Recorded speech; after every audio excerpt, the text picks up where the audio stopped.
오늘 우리 함께 나누실 말씀은 에스라 9장 1절부터 15절 말씀입니다.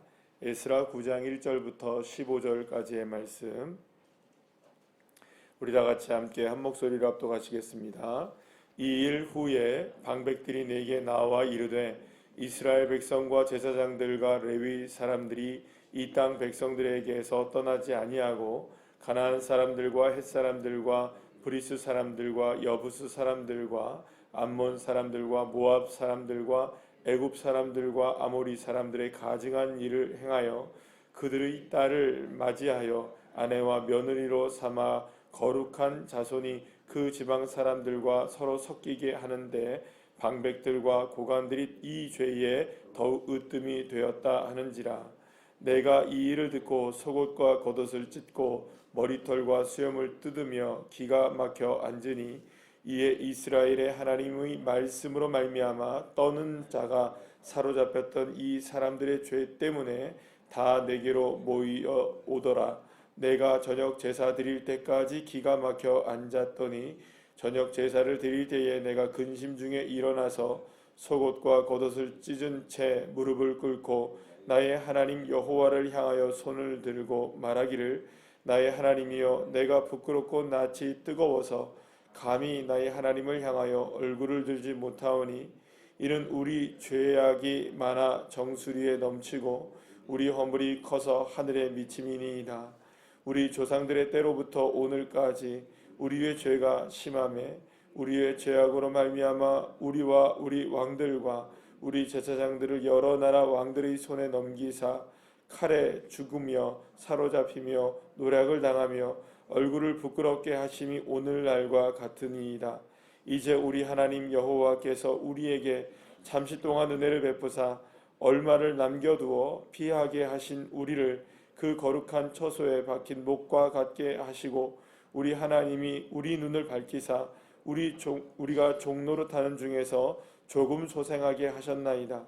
우리가 비록 노예가 되었사오나 우리 하나님이 우리를 그 종살이를 하는 중에 버려두지 아니하시고 바사 왕들 앞에서 우리가 불쌍히 여김을 입고 소생하여 우리 하나님의 성전을 세우게 하시고 그 무너진 것을 수리하게 하시며 우리 유다와 예루살렘에서 우리에게 울타리를 주셨나이다.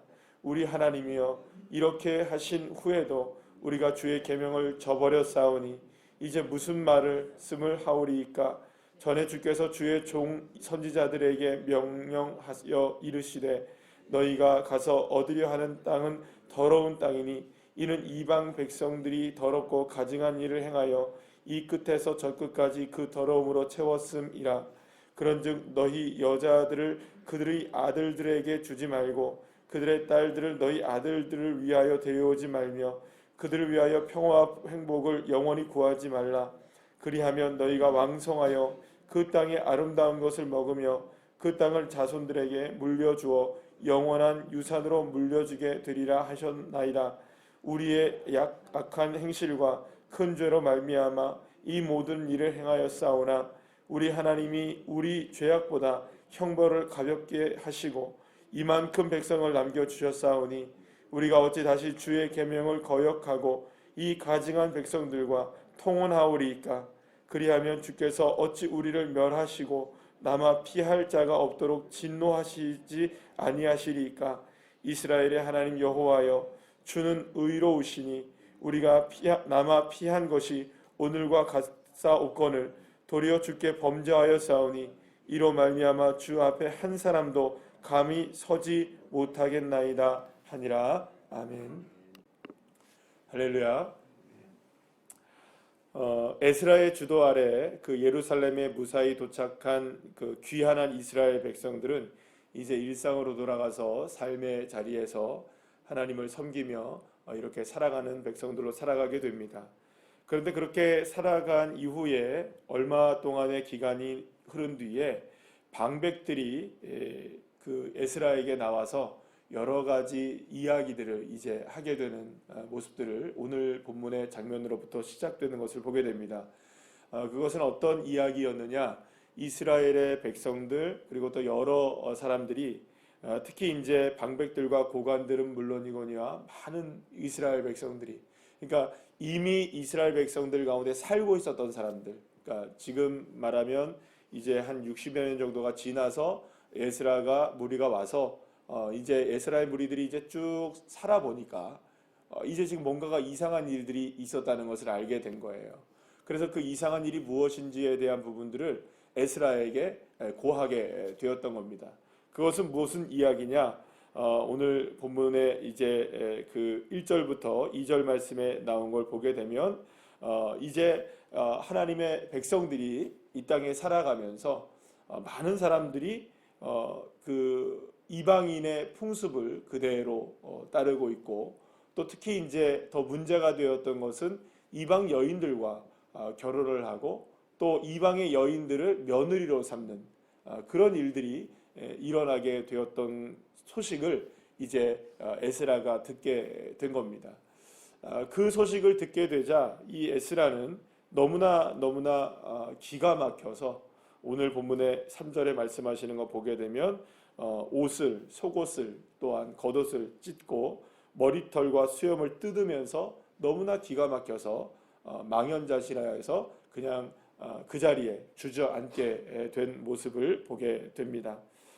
그렇게 이제 그 하나님 앞에 너무나 기가 막혀서 앉아 있다가 그렇게 이제 앉아 있다는 소식을 듣게 된 그 이제 사람들 중에 어떤 사람들이, 그러니까 오늘 보면 4절 말씀에 하나님의 말씀으로 말미암아 그것이 죄라는 사실을 깨닫게 된 모든 사람들이 이제 에스라에게 하나 둘씩 모이기 시작해서 저녁 제사들 때쯤에는 많은 사람들이 모이게 된 겁니다.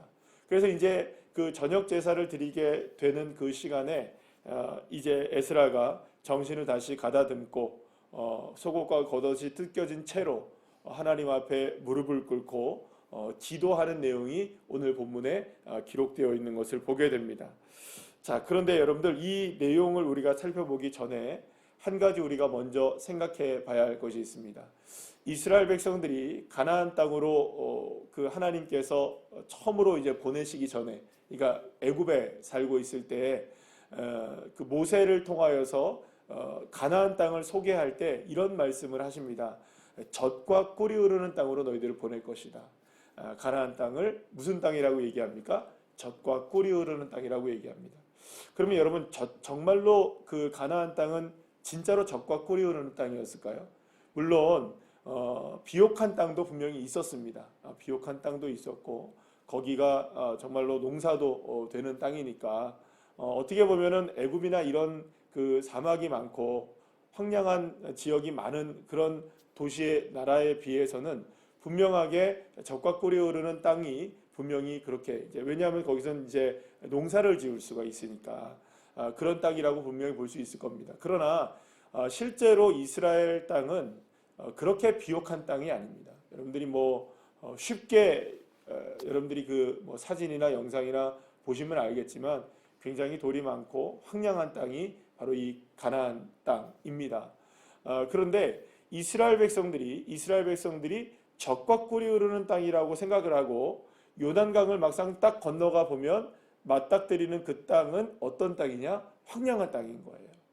그런데 왜 그 땅을 젖과 꿀이 흐르는 땅이라고 얘기했느냐라는 거예요. 하나님이 이스라엘 백성들을 말하자면 유인해서 속여서 야 거기 좋은 땅이 있으니까 한번 가보자.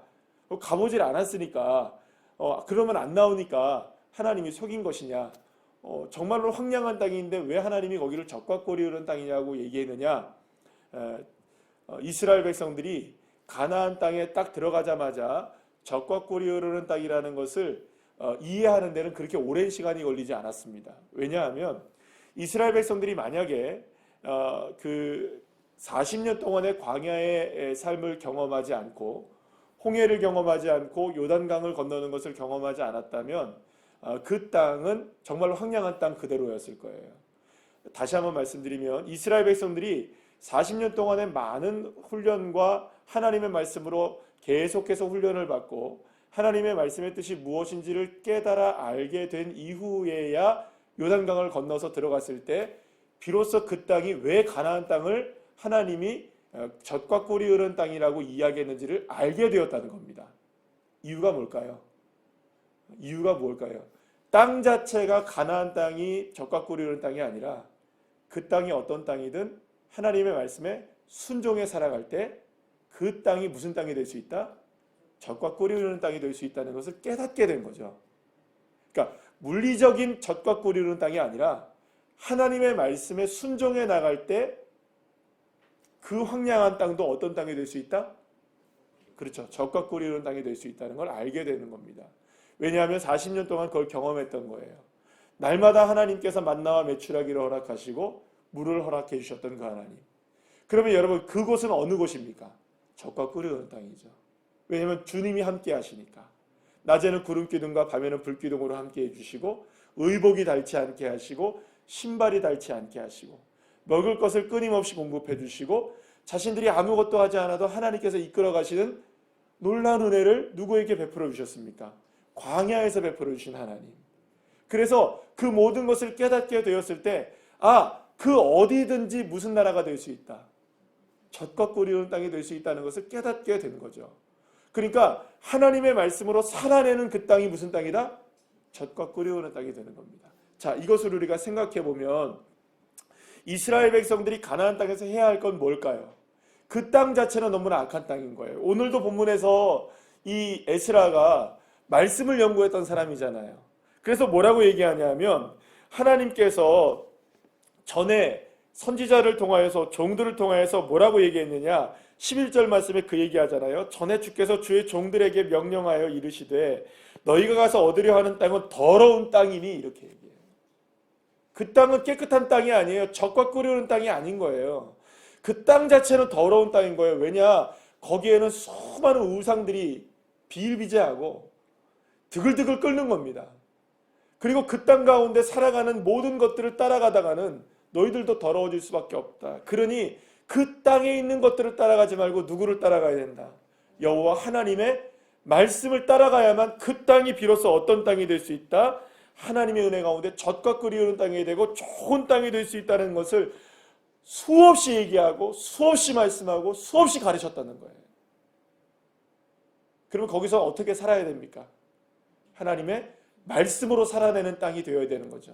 그런데 하나님의 말씀으로 살아내지 못해서 이스라엘 백성들이 어떤 일을 당한 겁니까?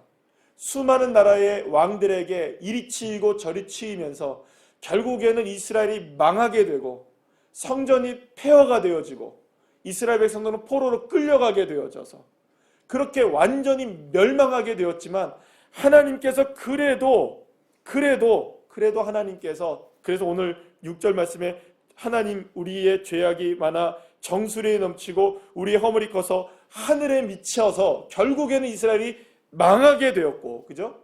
망하게 되었고 그렇게 뿔뿔이 흩어지게 되었고 그렇게 70년의 세월을 포로의 생활로 살아가다가 하나님이 우리의 눈을 밝히시고 오늘 본문 8절 말씀을 보십시오. 조금 우리의 눈을 소생시키셔서 조금 우리의 눈을 뜨게 하셔서 돌아와서 무엇을 건축하게 하신 겁니까? 성전을 재건하게 하시는 은혜를 베풀어 주셨는데 조금 소생케 하셔서 완벽하게 이스라엘 백성들을 회복시키셔서 돌아온 게 아니었다는 겁니다. 70년 동안 이스라엘 백성들이 여러분들 우리가 생각할 때는 귀한 사람들은 정말 대단한 사람들이잖아요. 그렇죠?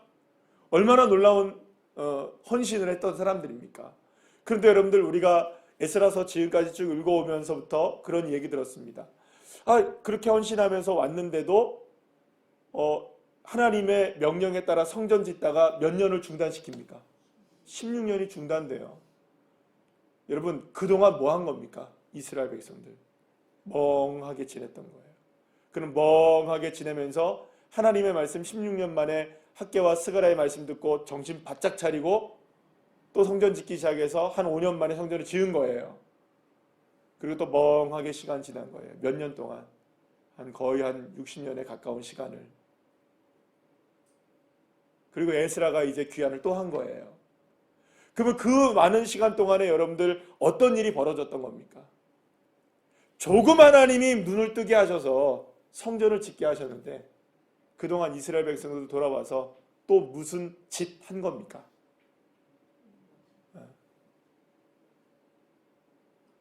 이스라엘 백성들을 멸망할 수밖에 없었던 죄악이 정수리에 차고 넘치고 허물이 하늘까지 미친 그 죄악을 똑같이 하고 있었던 거예요.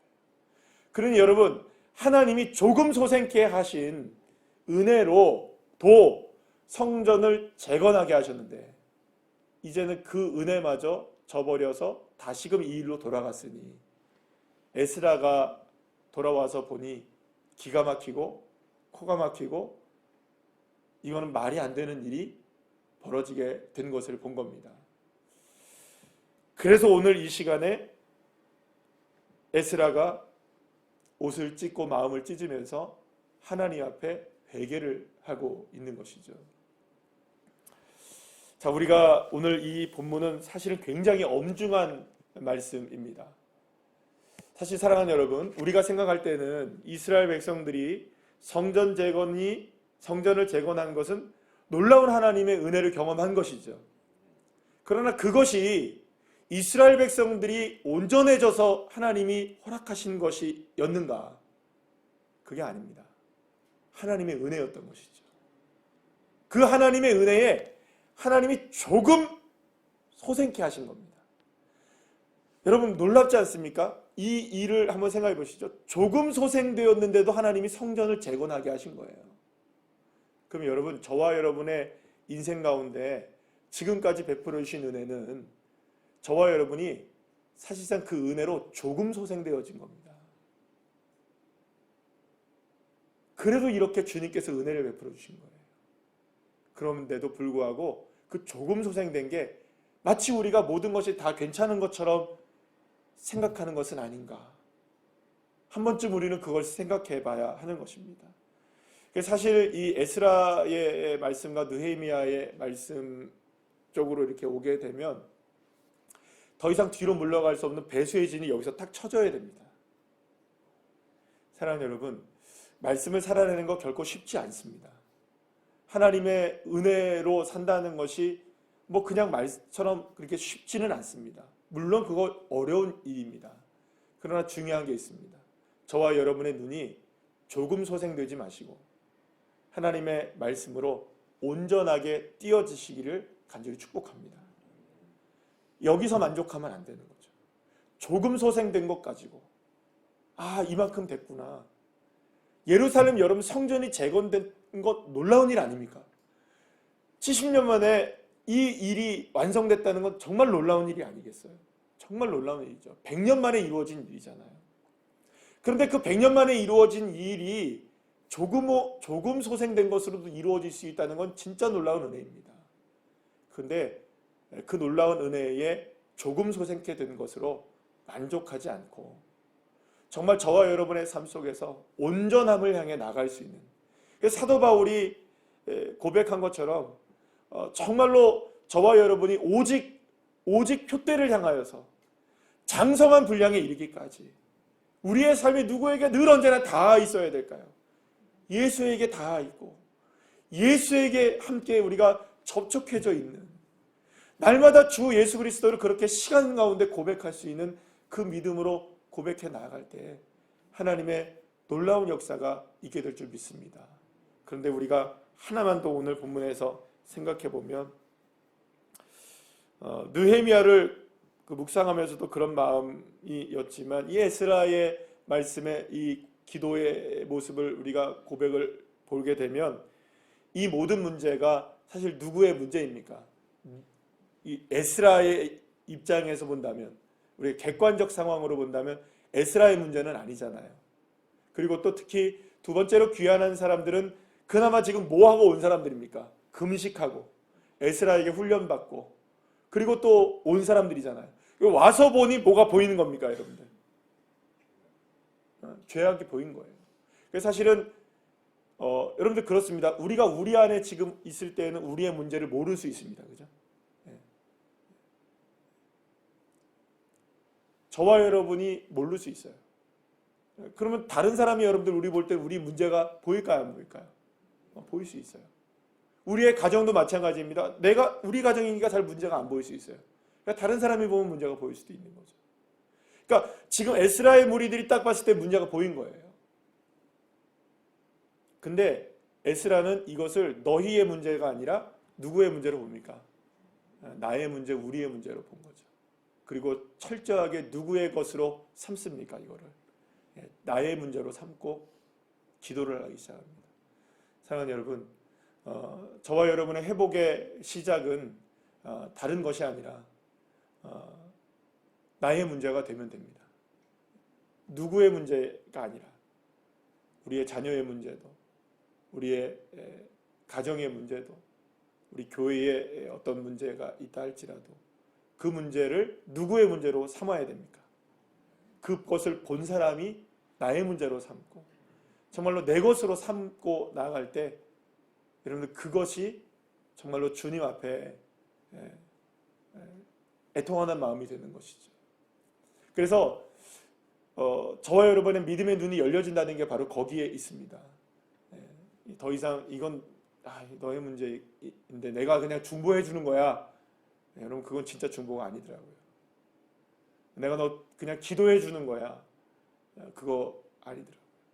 그러니까 그분의 문제는 이거는 내가 아파해야 하는 문제인 거죠. 내가 기뻐해야 되는 일이기도 하고요. 그래서 여러분 믿음의 공동체로 우리 가정과 우리 교회가 세워질 수 있는 놀라운 하나님의 은혜는 이 모든 누구누구의 어떤 가정의 우리 교회의 문제와 누구의 문제가 그 사람과 그 사람의 문제가 아니라 그것을 나의 문제로 품고 얼마나 그것을 우리가 함께 나아가느냐에 달려있다고 믿습니다. 그래서 저와 여러분이 그 믿음을 가지고 기도를 하기 시작할 때, 끌어안고 기도를 시작할 때 사랑하는 여러분 회복의 길은 거기서부터 시작되는 줄 믿습니다. 기도하시겠습니다.